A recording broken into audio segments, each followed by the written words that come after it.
pertama kepada editor, lalu kepada Bapak Dr. Cipta Bhaktigama sebagai pemberi kata pengantar bagi buku saya. Sebenarnya saya sangat minder untuk memintakan kata pengantar kepada Pak Cipta, karena di keilmuannya kalau dibandingkan ilmu saya dengan ilmu beliau itu sangat jauh jomplangnya. Tapi beliau dengan sangat rendah hati mau turun ke banyak level untuk memberikan kata pengantar kepada buku filsafat terakhir saya. Makanya terima kasih sebesar-besarnya saya ucapkan kepada Bapak Dr. Cipta Bhaktigama. Beliau adalah guru sekaligus inspirasi kita untuk terus belajar filsafat secara benar-benar sistematis. Saya juga sangat diinspirasikan oleh beliau. Nanti mau coba belajar bahasa untuk lebih bagus lagi, baik bahasa Arab maupun bahasa Inggris, supaya kaidah-kaidah filsafat itu bisa lebih mampu kita dalami. Terima kasih juga kepada penerbit yang telah menerbitkan buku saya, dan siapa saja yang telah terlibat di dalam penerbitan buku ini, khususnya juga kepada keluarga saya yang telah bersedia memberikan dukungan dan sebagainya sehingga buku itu dapat terbit. Selanjutnya terima kasih kepada partisipan yang ada di dalam ruangan ini telah berkenan untuk hadir bersama-sama sehingga kita dapat ngobrol bareng-bareng untuk membahas tentang bedah buku filsafat terakhir. Saya berharap ini dapat dibedah secara ringan-ringan saja penyampaiannya kalau dari saya, nanti dari para ustadz kita baik Bapak Dr. Cipta Bhaktigama maupun Bapak Ustadz Nur Jabir dapat membedahnya secara lebih mendalam. Saya hanya ingin bercerita tentang persoalan-persoalan teknis saja dalam dalam buku filsafat terakhir ini. Sebagaimana kita ketahui, buku filsafat terakhir ini sebenarnya kalau boleh jujur ini ditulis ketika saya kuliah dulu di STFI Sadra S2, dulu namanya masih IKES Paramadina. Saya sangat berbahagia, tapi saya adalah orang yang sangat telat sadar dengan kualitas STFI Sadra ini. Ini problemnya. Saya sudah kuliah S2 sebelumnya, pernah kuliah S1. Banyak hal yang saya kecewakan ketika kuliah karena saya adalah orang yang sangat serius untuk belajar ilmu pengetahuan. Tetapi kenapa saya kesulitan menemukan baik dosennya, baik manajemennya, meskipun tidak semua dari tempat saya belajar sebelumnya, untuk mengajar secara sangat serius dan berkualitas. Saya kesulitan menemukan itu, sehingga saya memilih hijrah ke Jakarta. Ya sudah, kalau memang susah mencari ilmu pengetahuan, saya hijrah ke Jakarta saja, saya pikir. Mungkin di sana, kalaupun bukan fokus ke ilmuwan, ya bisa apa sajalah, jadi aktivis dan segala macam. Tetapi tetap saja girah saya itu adalah ilmu pengetahuan, sehingga saya cari-cari tempat yang bisa mengarah kepada ilmu pengetahuan. Saya temukanlah yang disebut dengan IKES waktu itu. Saya kuliah di sana. Walaupun saya kuliah di sana, tetapi saya belum menyadari bahwa itu adalah tempat yang memang punya banyak menyediakan ilmu pengetahuan. Saya masih belajar dengan nuansa yang kurang serius, karena kekecewaan itu kan agak susah sembuhnya. Makanya saya pun kuliah asal-asal waktu matrikulasi waktu itu. Tiba pada suatu hari setelah menjelang ujian semester dari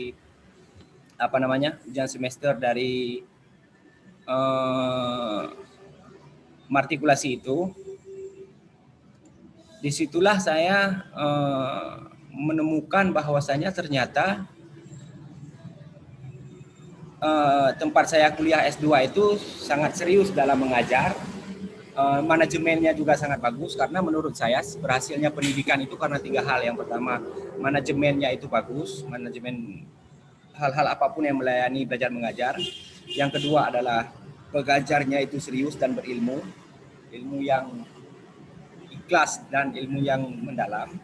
Kemudian di mahasiswanya itu sendiri harus belajar dengan serius. Saya sudah menemukan di tempat saya kuliah S2 itu, di matrikulasi itu, manajemennya bagus dan dosennya sangat serius dalam mengajar. Tapi tinggal satu hal yang belum ada, yaitu sayanya itu sendiri. Satu perangkat lagi yang kurang, yaitu saya sendiri yang belum serius untuk belajar. Nah, ketika saya sadari itu, barulah saya mencoba untuk belajar secara serius. Ketika saya belajar sudah secara serius, tetapi di mata kuliah matrikulasi itu memang sudah telat, karena sudah menjelang ujian saya baru sadar bahwasanya itu adalah kampus yang sangat berkualitas. Maka disitulah saya mulai belajar, walaupun IP-nya itu rendah masih waktu matrikulasi, tapi semester selanjutnya saya betul-betul tancap gas untuk belajar sangat serius. Salah satu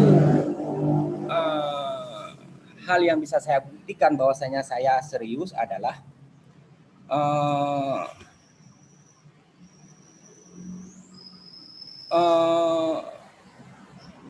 saya menulis setiap apa yang dipelajari di kampus itu. Setiap mata kuliah itu saya catat semuanya. Apapun yang diberikan pengajaran oleh para pengajar, para dosen, saya ikuti dengan serius, saya tulis poin-poin pentingnya. Lalu ketika saya pulang, poin-poin penting itu saya carikan referensi lagi, saya catat lagi secara bagus, secara sistematis apa yang diajarkan tadi, saya kembangkan, saya cari referensi. Kalau ada yang tidak saya paham, saya tanya kepada dosennya lagi di minggu depan, atau saya tanya sambil ngopi. Dulu kita kampusnya itu di Pejaten, ada tempat ngopi di belakang. Yang paling sering saya tanya dan mungkin terima kasih sangat banyak karena selalu saya tanya, yaitu Ustadz Nur Jabir waktu itu. Jadi apapun yang tidak saya pahami, saya tanya kepada beliau ketika kuliah. Nah, disitulah saya terus mencatat apa yang saya temukan di kuliah, mengembangkan dan bertanya-tanya. Di samping Ustadz Nur Jabir juga banyak dosen-dosen lain yang saya terus suka bertanya tentang kaidah-kaidah yang tidak saya pahami. Hasil mencatat itu semuanya lah saya susun dalam sebuah diktat kecil-kecilan. Lalu ketika saya tamat dari STFI Sadra itu di S2-nya, saya kembangkan lagi terus-menerus hingga jadilah buku Filsafat Terakhir edisi 2016 terbitan Unimal Press, yang oleh Unimal Press itu dibagi secara massal melalui internet. Tapi itu adalah, saya kira adalah sumbangan ilmu pengetahuan kita. Sebab itulah Filsafat Terakhir bisa ditemukan di mana-mana di internet. Saya pernah coba untuk bagaimana sangat tersebar lagi, tapi karena saya tidak mampu kita bendung lagi, ya sudahlah, kita biarkan itu sebagai amal. Kalau bisa jadi amal jariah bagi kita semuanya, khususnya amal bagi STFI Sadra yang telah memberikan saya ilmu, walaupun banyak hal yang salah dari Filsafat Terakhir itu pasti dari saya. Dari situlah latar belakang lahirnya buku Filsafat Terakhir itu. Kemudian mengenai sistematisasi judul-judulnya itu, di awal memang saya buat gerbang filsafat. Maksudnya adalah untuk mengajak kita bersama untuk masuk dulu ke dalam horizon pemikiran yang serius dalam filsafat. Filsafat itu serius bukan berarti dia berat. Filsafat tidak menuntut tidak berat sebenarnya, cuman perlu kita agar serius. Persoalannya adalah kenapa kita tidak bisa benar-benar paham filsafat di Indonesia ini, karena kita tidak punya perguruan tinggi yang betul-betul serius untuk belajar filsafat secara sistematis, kecuali di tempat yang sudah saya sebutkan tadi. Mungkin di STF Triyakara itu sangat serius belajar filsafat barat. Nah, masukan dari hal ini adalah kita sangat mengharapkan kampus-kampus di Indonesia ini agar lebih serius lagi dalam belajar filsafat, sehingga dalam belajar mengajar filsafat itu kita tidak hanya belajar apa yang dipikirkan, apa hasil pikiran daripada filosof-filosof itu.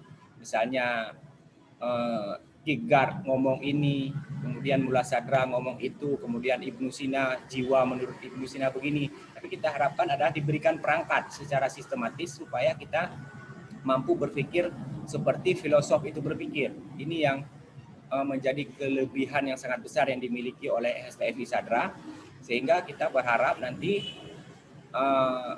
bisa melahirkan komunitas intelektual yang betul-betul paham filsafat dengan baik. Karena saya lihat dalam komunitas masyarakat banyak yang baca filsafat tetapi pemahamannya masing-masing, bukan memahami kaidah secara benar, karena memang belajar filsafat yang serius itu harus ada gurunya, persis seperti belajar matematika atau belajar usul fiqh.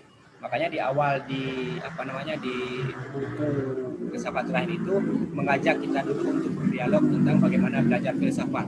Kita punya waham masing-masing dalam belajar filsafat. Misalnya saya berpikir filsafat itu begini, yang lain berpikir filsafat itu begini.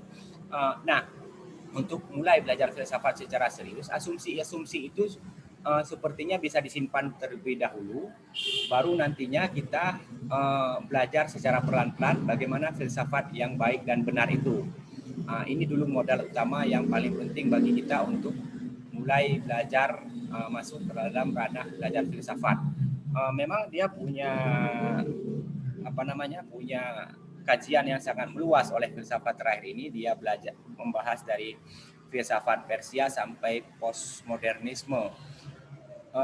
Ini tidak lepas juga dari konten pengajaran yang saya temukan waktu kuliah dulu. Mungkin memang filsafat timur itu tidak dipelajari di ICAS waktu masa kami itu. Kami mulai belajar filsafat yang paling tua itu adalah filsafat Yunani klasik. Itu dimulai dari Sokrates, kemudian filsafat alam, filsafat alam itu kan ada Sokrates, ada Heraklitos dan segala macam, ada Pitagoras, hingga filsafat logosentris, yaitu dari Sokrates, dari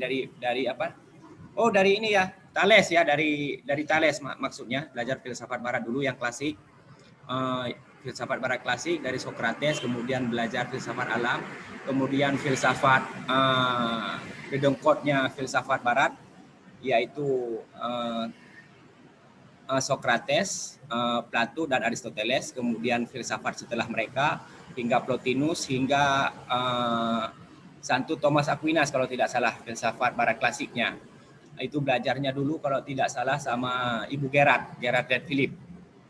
Nah, itu semua saya catat apa yang bisa saya pahami, lalu saya kembangkan sendiri, sehingga di sana bisa ada konten filsafat Yunani klasik di dalam buku filsafat terakhir. Itu saya coba kaji secara, saya mau mengatakan tapi agak malu, tapi saya mencoba mengkaji itu secara kritis, karena toh nanti apa bedanya filsafat terakhir dengan buku-buku filsafat yang lain kalau kajiannya tidak kritis. Dan saya juga ada sedikit menemukan hal yang kurang menggembirakan di beberapa buku filsafat itu, yaitu terlalu fokus terhadap hal-hal yang kadang-kadang kita tidak perlukan. Misalnya terlalu membahas tentang kehidupan pribadi tokoh itu misalnya.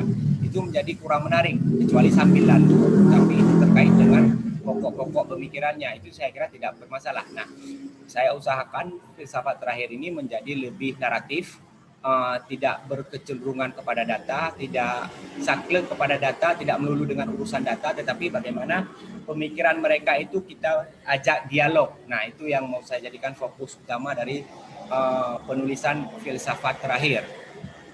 Kemudian kita belajar filsafat barat modern itu kepada Dr. Christian Hadinata waktu itu. Beliau adalah dosen filsafat di UI waktu itu. Itu juga saya catat. Tetapi apa yang salah dari apa yang kurang atau apa yang salah itu murni dari saya. Tetapi pengajaran dari Bapak Christian waktu itu sangat bagus. Semuanya bersemangat. Apalagi beliau muda dan ganteng waktu itu. Kita jadi pengen ganteng seperti beliau. Walaupun agak mustahil. Kemudian belajar filsafat postmodern yang fokusnya adalah metodologi bersama Ustadz Ahyar, Dr. Ahyar Yusuf Lubis ya, orang filsafat di UI juga. Uh, Sementara itu kita belajar filsafat Islam, mulai dari filsafatnya, mulai dari pengajaran Pak Mulyadi Kartanegara dulu, memperkenalkan dasar-dasar filsafat Islam.